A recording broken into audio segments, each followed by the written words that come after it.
Allahu Akbar, la ilaha illallah, Allahu Akbar walillahil hamd.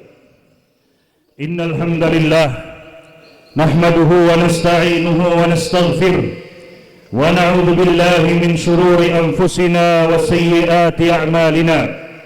May yahdihillahu wa may yudlil falan tajid lahu waliyyan mursyida. Ashhadu an la ilaha illallah wahdahu la syarikalah wa ashhadu anna Muhammadan abduhu wa rasuluh la nabiyya wa la rasula ba'dah.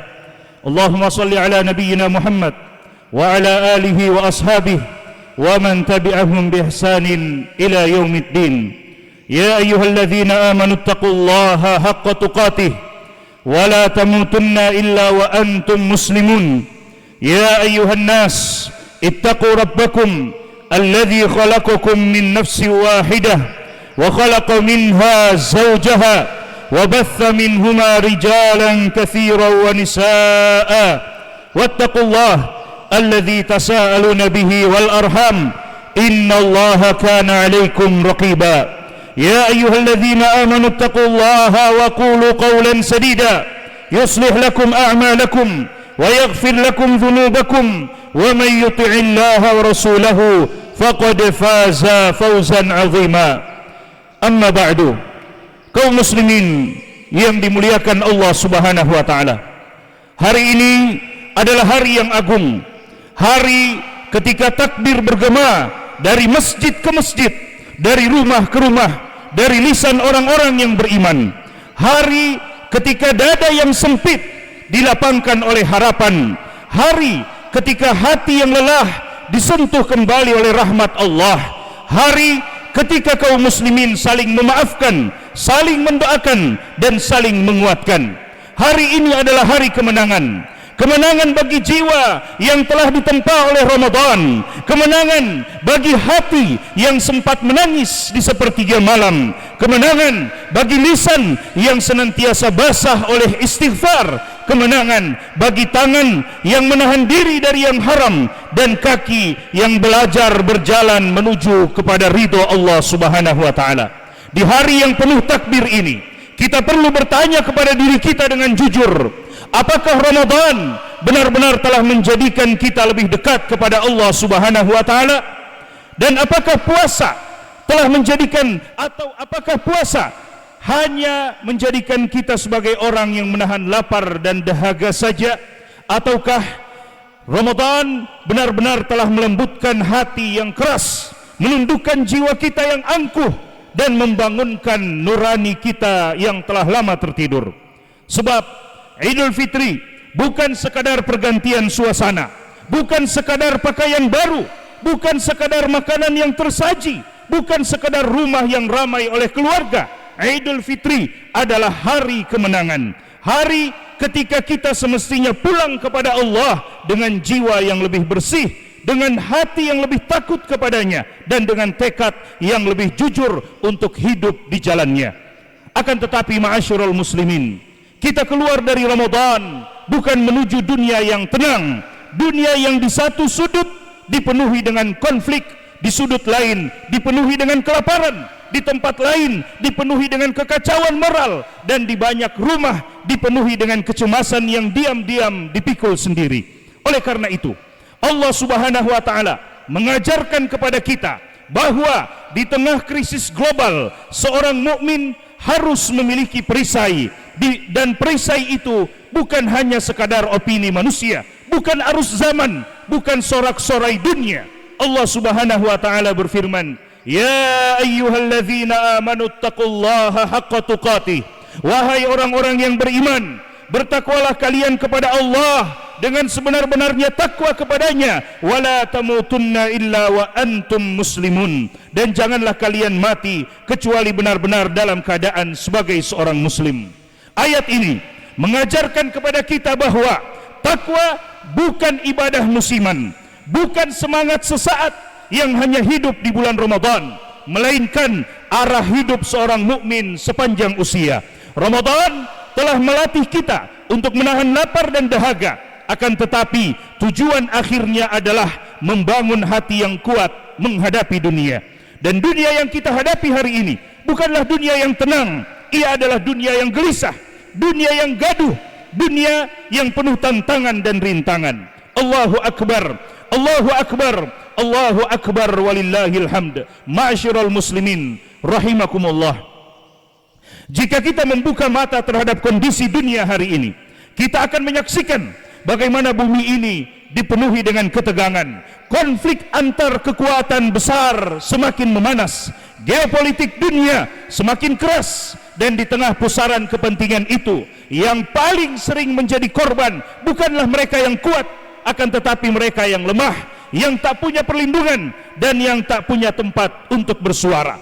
Lebih menyayat hati lagi, luka umat Islam yang belum juga kering hingga hari ini, bumi Palestina kita. Ada saudara-saudari kita yang menyambut pagi bukan dengan rasa aman, akan tetapi dengan rasa kecemasan. Ada anak-anak yang seharusnya berlari kecil dengan pakaian hari raya mereka, akan tetapi justru berlari dalam ketakutan. Ada ibu-ibu yang seharusnya menyiapkan makanan bagi keluarganya, tetapi justru meratapi kehilangan demi kehilangan. Ada ayah-ayah yang seharusnya menenangkan anak-anaknya, tetapi justru berdiri di atas puing-puing rumah yang berubah menjadi kuburan.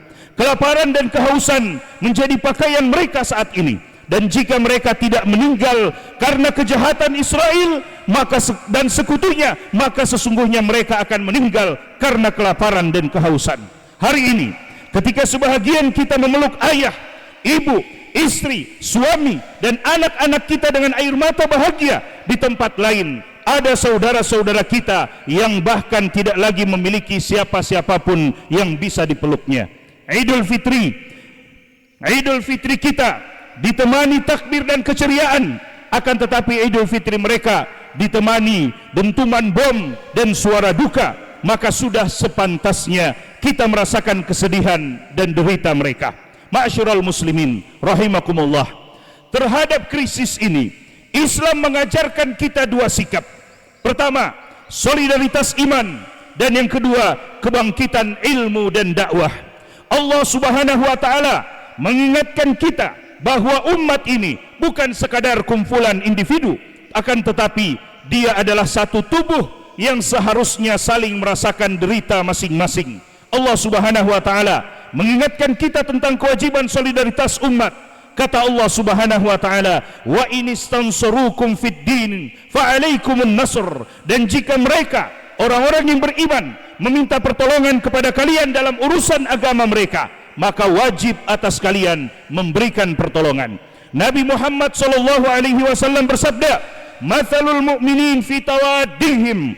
Perumpamaan orang-orang beriman dalam hal saling mencintai, wa tarahumihim, saling menyayangi, wa ta'atufihim, saling berempati di antara mereka, mathalul jasad, seperti perumpamaan satu tubuh, idza ishtaka minhu udwun tada'a lahu sairul jasadi bis-sahari wal hummah.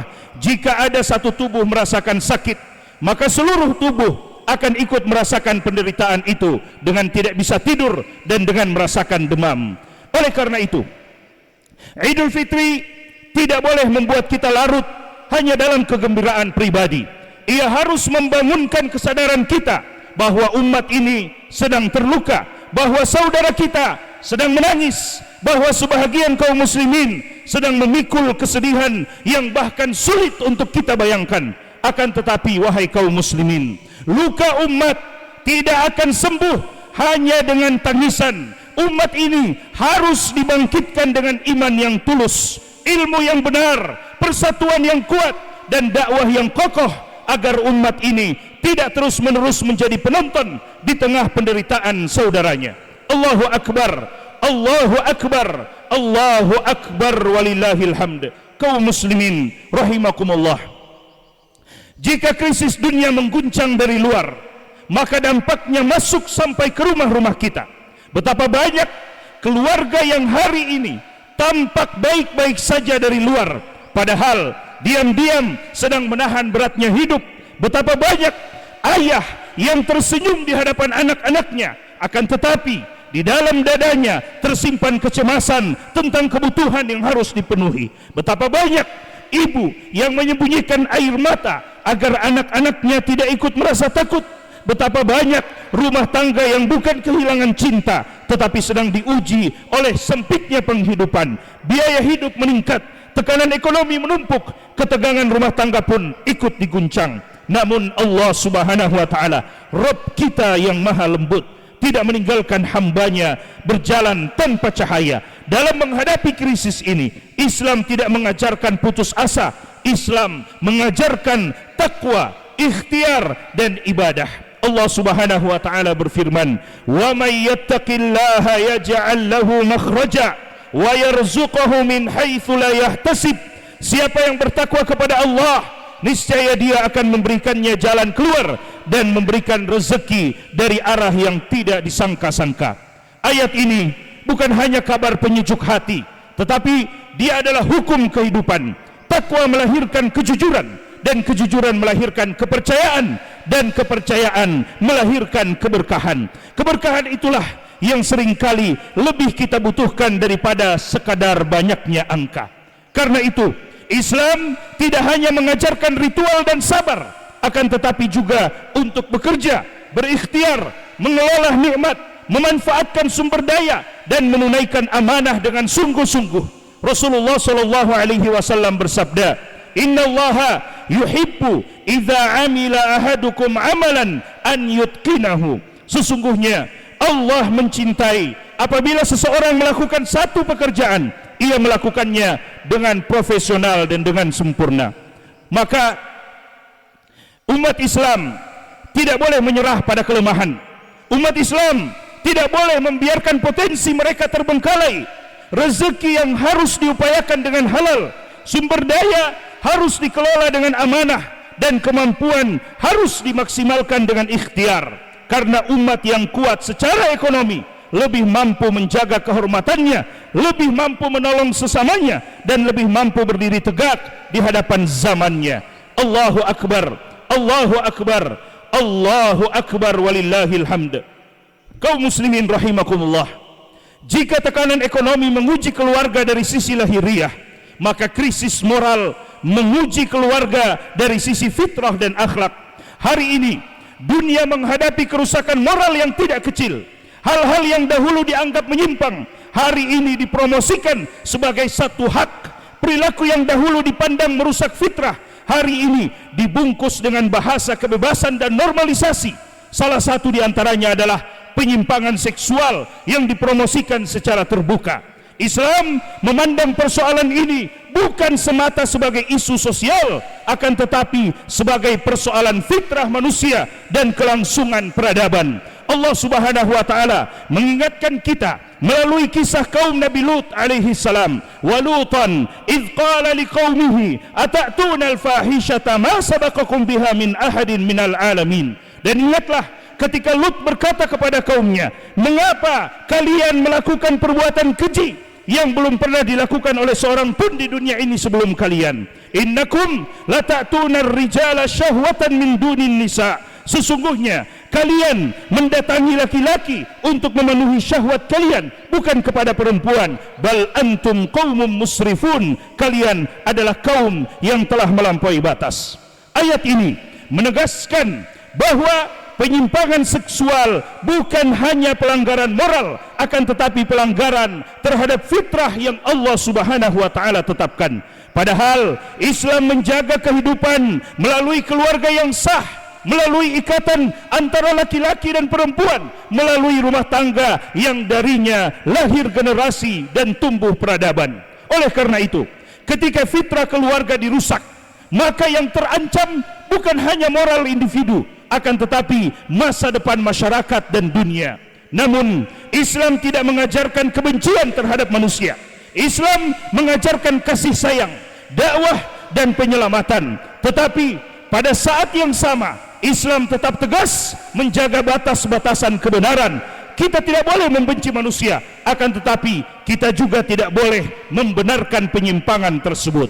Allahu Akbar, Allahu Akbar, Allahu Akbar, walillahil hamd. Kaum muslimin rahimakumullah, Sebagian ancaman datang melalui ide dan budaya, dan sebagian lagi masuk dengan lebih halus melalui arus informasi. Kita hidup di era digital. Kabar menyebar dalam hitungan detik, akan tetapi tidak semua yang tersebar adalah kebenaran. Banyak orang menyebarkan berita sebelum memeriksa. Banyak orang merusak nama baik orang lain hanya dengan satu kiriman, hanya dengan satu potongan video dan satu kalimat yang dilepas tanpa tanggung jawab. Padahal Islam sejak awal telah mengajarkan etika informasi yang sangat luhur. Allah Subhanahu wa taala berfirman, "Ya ayyuhalladzina amanu in ja'akum fasikun binaba'in fatabayyanu." Wahai orang-orang yang beriman, jika datang seorang fasik kepadamu membawa satu berita, maka klarifikasilah berita tersebut. In tusibu qauman bijahalah fatusbihu ala ma fa'altum nadimin, agar kalian tidak menimpakan satu musibah kepada suatu kaum karena kebodohan yang akhirnya membuat kalian menyesal. Ayat ini sangat relevan dengan zaman kita. Ia mengajarkan bahwa seorang mukmin harus memiliki etika digital. Tidak semua yang kita baca harus kita percaya, dan tidak semua yang kita dengar harus kita sebarkan. Karena setiap kata yang kita tulis, setiap pesan yang kita bagikan akan dimintai pertanggungjawaban oleh Allah Subhanahu wa taala. Sebagaimana firman Allah Subhanahu wa taala, "Ma yalfidhu min qaulin illa ladaihi raqibun atid." Tidak ada satu kata pun yang diucapkan melainkan ada malaikat yang senantiasa mengawasi dan mencatatnya.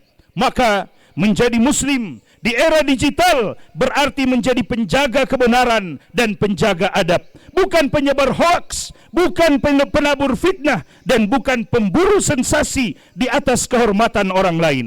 Allahu Akbar, Allahu Akbar walillahil hamd. Di antara kegelisahan lain yang kita rasakan hari ini adalah menurunnya etika dan adab dalam dunia pendidikan.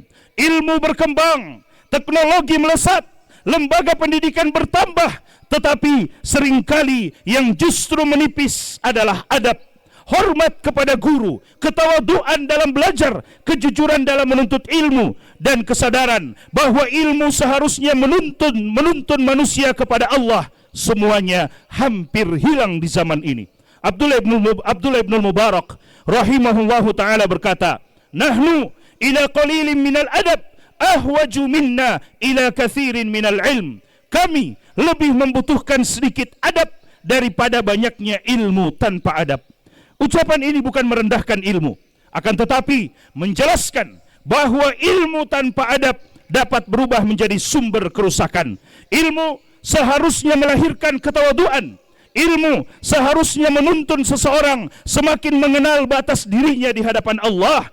Akan tetapi jika ilmu justru melahirkan kesombongan, kerasnya hati, hilangnya hormat kepada guru, dan hilangnya amanah, maka sesungguhnya yang tumbuh bukan cahaya melainkan bahaya. Karena ilmu tanpa adab akan dapat berubah menjadi alat kesombongan. Ilmu tanpa akhlak dapat melahirkan manusia cerdas tetapi miskin hikmah.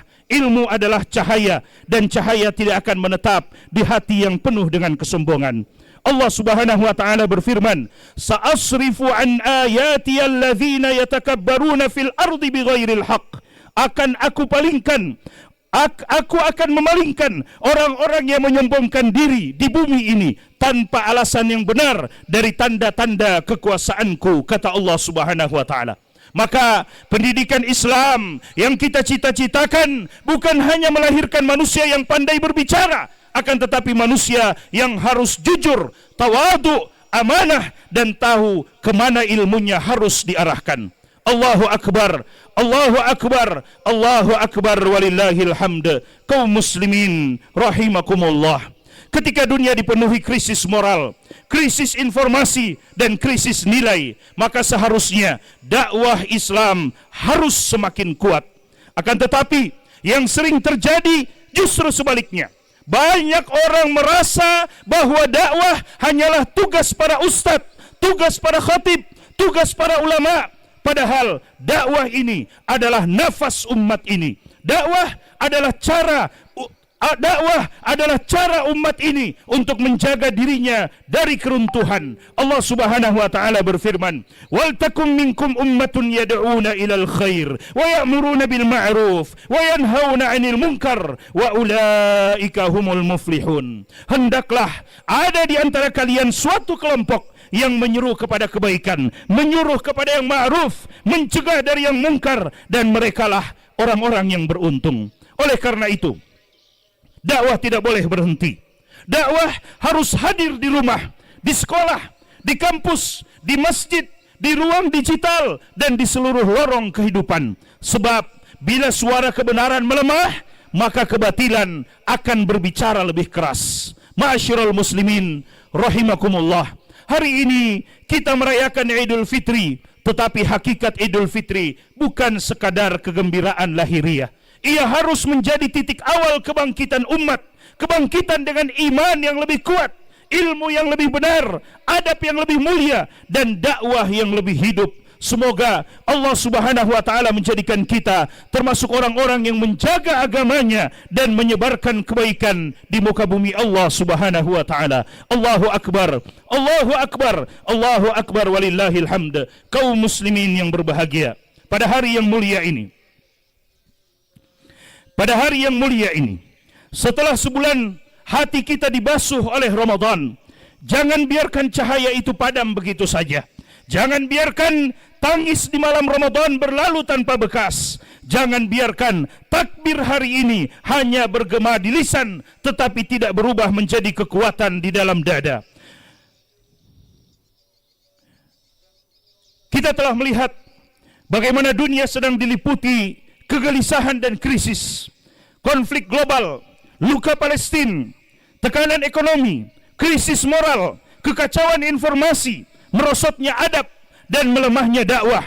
Namun Allah Subhanahu wa taala tidak akan pernah membiarkan hamba-hambanya yang taat tenggelam dalam keputusasaan.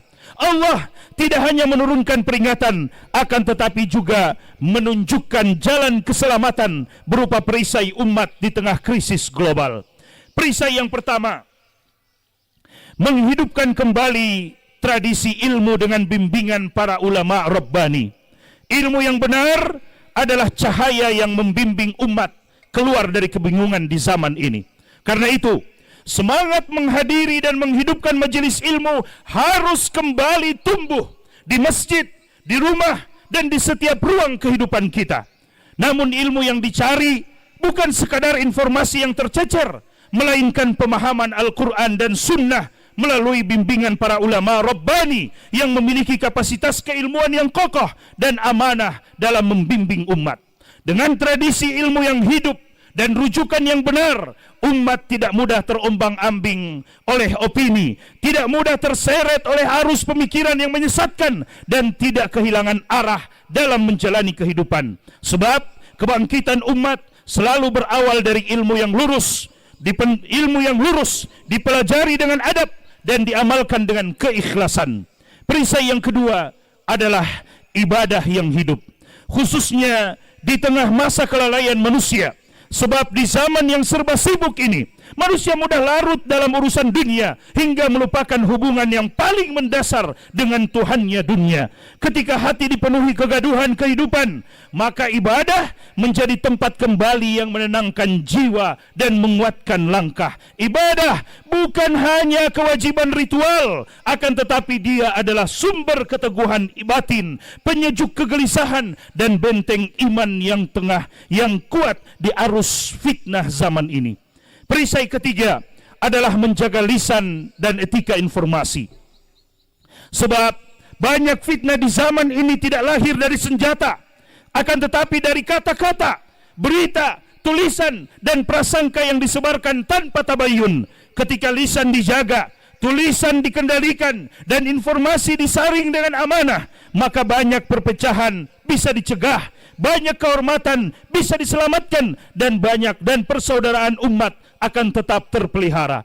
Perisai keempat adalah menghidupkan dakwah dengan kualitas yang baik dan jumlah pengusung yang semakin banyak. Dakwah harus disampaikan dengan ilmu yang benar, hikmah dan akhlak yang mulia agar mampu membimbing masyarakat secara tepat. Pada saat yang sama, umat membutuhkan lebih banyak pelaku dakwah sesuai dengan kapasitas masing-masing. Ketika kualitas dakwah terjaga dan jumlah pengusungnya bertambah, maka suara kebenaran akan semakin kuat dan umat memiliki benteng yang kokoh untuk menghadapi krisis zaman. Dengan ilmu, umat tidak mudah dibingungkan. Dengan ibadah, hati menjadi kuat. Dengan menjaga lisan, persaudaraan tetap utuh. Dan dengan dakwah, masyarakat tetap terjaga. Ma'asyiral muslimin rahimakumullah. Hari ini kita merayakan Idul Fitri. Tetapi Idul Fitri yang sejati bukan hanya tentang pakaian baru, rumah yang ramai, dan hidangan yang tersaji. Idul Fitri yang sejati adalah ketika hati kita kembali kepada Allah, ketika iman kita lebih hidup, ketika lisan kita lebih terjaga, ketika rumah kita lebih dekat kepada Al-Quran, dan ketika hidup kita lebih bermanfaat bagi umat. Hari ini adalah hari syukur, hari pembaruan janji, hari ketika kita berkata kepada Allah dengan hati yang jujur, ya Allah, setelah Ramadan ini kami ingin menjadi hamba yang lebih baik. Mari berkomitmen untuk menjaga iman, berkomitmen untuk mempelajari agama, dan juga untuk memperbaiki akhlak, berkomitmen untuk membangun kembali kekuatan umat. Semoga Allah Subhanahu wa taala memperbaiki keadaan umat Islam di seluruh dunia. Semoga Allah Subhanahu wa taala menolong saudara-saudari kita di Palestina dan di bumi Allah lainnya. Semoga Allah menjaga negeri kita dengan keamanan, keadilan, dan keberkahan. Akhirnya, marilah kita menundukkan hati kita untuk memohon dengan sepenuh jiwa kepada Allah, satu-satunya zat yang maha kuasa untuk mengabulkan semua doa dan harapan kita. Ya Allah, Tuhan yang maha pengasih lagi maha penyayang, pada hari yang mulia ini, hari kemenangan yang Engkau anugerahkan kepada hamba-hambamu, kami datang kepadamu dengan hati yang lemah, jiwa yang penuh harap, dan pengakuan bahwa kami sangat membutuhkan rahmat-Mu. Ya Allah, terimalah puasa kami, qiyam kami, tilawah kami, istighfar kami, sedekah kami, dan seluruh amal yang telah kami lakukan di bulan Ramadan yang telah berlalu. Jika amal kami sedikit, lipatkanlah dengan karunia-Mu, dan jika amal kami penuh kekurangan, sempurnakanlah dengan rahmat-Mu, dan jika hati kami masih ternoda dengan dosa, sucikanlah dengan ampunan-Mu. Ya Allah, jangan jadikan Idul Fitri ini sekadar kegembiraan sesaat, akan tetapi jadikanlah ia sebagai titik balik bagi hati kami, awal taubat kami, dan jalan untuk menghidupkan kembali iman, ketundukan, dan kedekatan kami kepadamu. Ya Allah, ya Allah, kuatkanlah iman kami di tengah zaman yang penuh fitnah ini. Teguhkanlah kami ketika banyak manusia goyah, tunjukilah kami ketika banyak manusia bingung, dan lembutkanlah hati kami ketika banyak hati mengeras. Jangan Engkau palingkan kami setelah Engkau berikan petunjuk kepada kami. Ya Allah, hidupkan kembali di tengah umat ini kecintaan kepada ilmu yang benar, kepada Al-Quran, kepada sunnah Nabi-Mu, dan kepada majelis-majelis ilmu. Jadikan masjid-masjid kami hidup dengan ilmu, rumah-rumah kami bercahaya dengan Al-Quran, dan anak-anak kami tumbuh dengan iman, adab, dan akhlak yang mulia. Ya Allah, perbaikilah keadaan umat Islam di seluruh penjuru dunia. Satukan hati-hati mereka, sembuhkan luka-luka mereka, angkat kehinaan dari mereka, dan jangan biarkan umat ini tenggelam dalam perpecahan, kelemahan, dan kehinaan. Ya Allah, bebaskanlah Masjidil Aqsa dari tangan-tangan yang menzalimi dan menodainya. Kembalikanlah kemuliaan dan kehormatannya. Lindungilah bumi Palestina dan seluruh penduduknya. Anugerahkan kepada mereka kesabaran, pertolongan, dan kemenangan yang mulia. Ya Allah, ampunilah kedua orang tua kami, dan kasihanilah mereka sebagaimana mereka telah merawat kami semasa kami kecil. Jagalah keluarga-keluarga kami. Jadikan rumah kami tempat tumbuhnya iman dan kasih sayang. Lindungilah dari fitnah zaman dan keretakan hati. Ya Allah, angkatlah dari kami kesempitan hidup, beratnya beban ekonomi, dan kegelisahan yang menggerogoti rumah tangga kami. Berkahilah rezeki kami, lapangkan usaha kami, cukupkan kami dengan yang halal, dan jadikan rumah-rumah kami penuh dengan sakinah, mawaddah, dan rahmah, serta keberkahan darimu. Ya Allah, lindungilah kami dari fitnah syahwat dan syubhat, kerusakan moral, penyimpangan fitrah, pergaulan yang menyesatkan, tontonan yang merusak, serta memalingkan dari jalanmu. Ajari kami menjaga lisan, menjaga tulisan, menahan diri dari ucapan dan berita, serta kata-kata yang melukai, merusak, dan memecah belah umat. Ya Allah, jadikanlah kami bagian dari orang-orang yang menegakkan dakwah-Mu di muka bumi ini. Ya Allah, jadikanlah kami bagian dari orang-orang yang menegakkan dakwah-Mu di muka bumi ini. Jadikan lisan kami lisan yang mengajak kepada kebenaran. Jadikan hidup kami hidup yang bermanfaat, dan jadikan diri kami sebab tersebarnya hidayah, bukan sebab merebaknya kerusakan. Ya Allah, jadikan negeri kami negeri yang aman, damai dan adil, serta penuh keberkahan. Karuniakan kepada negeri ini para pemimpin yang adil, jujur, takut kepadamu, dan amanah dalam mengurus rakyatnya. Ya Allah, tutuplah usia kami dengan husnul khatimah. Ya Allah, tutuplah usia kami dengan husnul khatimah. Ketika tiba saatnya kami untuk kembali kepadamu, panggillah kami dalam keadaan yang Engkau ridhoi, dan kami pun ridho untuk bertemu denganmu. Jangan Engkau pisahkan kami dari rahmat-Mu setelah Engkau kumpulkan kami di hari yang mulia. Dan jangan Engkau jadikan hari raya kami ini berlalu sebelum Engkau mengampuni dosa-dosa kami. Allahumma ighfir lil muslimina wal muslimat, wal mu'minina wal mu'minat, al ahya'i minhum wal amwat, ya mujibad da'wat. Rabbana ighfir lana wa li ikhwanina alladhina sabaquna bil iman, ولا تجعل في قلوبنا غلا للذين آمنوا ربنا إنك رؤوف رحيم. اللهم أعز الإسلام والمسلمين وأهلك الكفرة والمشركين وأعداءك يا عزيز يا قهار يا رب العالمين. ربنا آتنا في الدنيا حسنة وفي الآخرة حسنة وقنا عذاب النار.